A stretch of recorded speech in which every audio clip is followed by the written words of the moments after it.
tubagezaho amakuru y'iwacu, tukabagezaho uko tubibona, ariko kandi dufite viziyo yo guhuza abanyarwanda. Ntabwo dufite viziyo yo gutandukanya abanyarwanda, nta nubwo dufite viziyo yo kugira ngo habeho gatebe gatoki, vamo nanjye ngemo, cyangwa yo kugira umuntu uwo ari we wese twibasira. Nta muntu n'umwe tugomba kwibasira kuri radiyo Ikamba.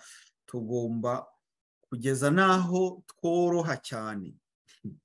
Kagame niyo wajyaga avuga ngo iyi leta yacu ngo izana mwongo n'abajenosideri, ngo tukicara n'abajenosideri, ariko ubu uricara n'abajenosideri wabuze abazima. Rero abanyarwanda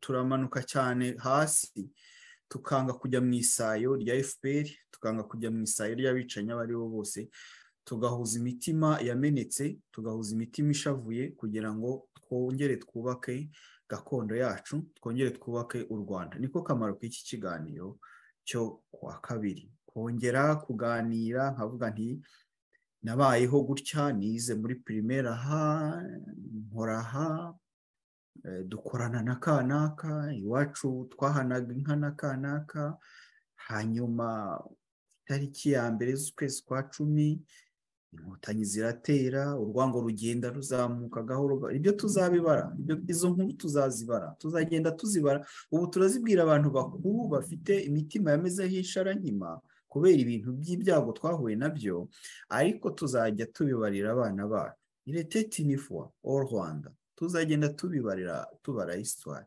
tubara inkuru.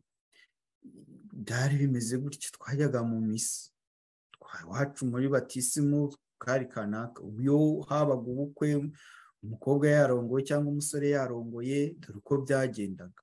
Nta watumiraga ngo ahagarare ku irembo ngo umuhutu ninjire, cyangwa umututsi nasigara inyuma, cyangwa umututsi ninjire umuhutu nasigara inyuma. Habagaho gusabana. Ibyo biza guhinduka ku itariki ya mbere z'ukwezi kwa 10. FPR rero uko yahinduye u Rwanda, twese turabibona, turahari. Ifite n'ibyago kuko twarasigaye, twararokotse,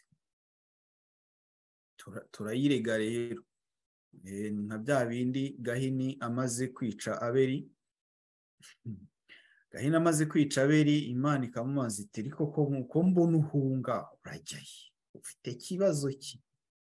Ufite ikihe kibazo?